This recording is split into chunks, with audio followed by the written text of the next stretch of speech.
alunos, nós vamos começar agora a nossa aula falando sobre as memórias do computador.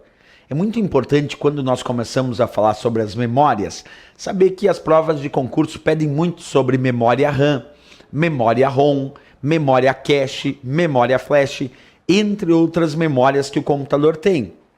A pergunta que eu te faço é a seguinte: qual é o significado de memória quando nós pensamos aí nas respostas de informática para a prova de concurso? Pois bem, dê comigo, memória é todo e qualquer local onde os dados estão armazenados. Quer dizer, todo e qualquer local que serve para armazenar dados, para o armazenamento dos dados, pode ser chamado de um dispositivo de memória. Repetindo então, memória é todo e qualquer local onde os dados estão armazenados. Como eu disse, tem alguns tipos de memória que caem muito em provas de concurso, como o caso da memória ROM, da memória RAM, da memória auxiliar ou secundária, memória cache, memória virtual. Tudo isso nós vamos precisar estudar agora, certo? Vamos então ao estudo individual, começando com a memória ROM. Primeiro, quando nós falamos sobre memória ROM, é importante saber que ROM significa, por tradução, memória somente de leitura. Read Only Memory, memória somente de leitura. Se a memória ROM é conhecida como a memória somente de leitura, isso quer dizer que ela não permite gravação por parte do usuário.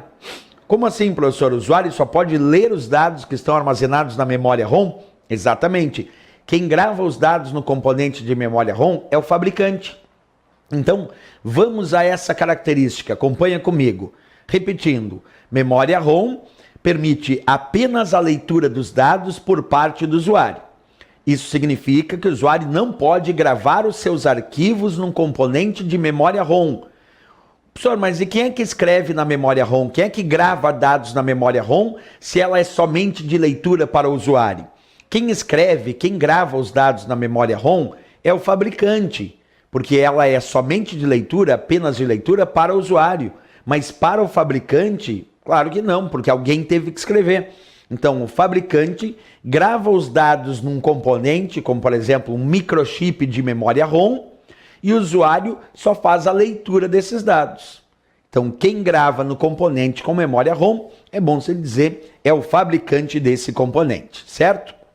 Outra característica interessante de debater sobre a memória ROM, muito é abordado em prova esse quesito, que ela é considerada uma memória não volátil. Isso quer dizer que a memória ROM não depende de energia elétrica para manter os dados armazenados. Repetindo então, a memória ROM é uma memória não volátil, não perde os dados na ausência de energia elétrica. Como assim, professor? Explica de forma mais fácil. Tu imagina que tu desliga o teu computador, certo? Quando tu desliga o teu computador, o que acontece com a memória ROM?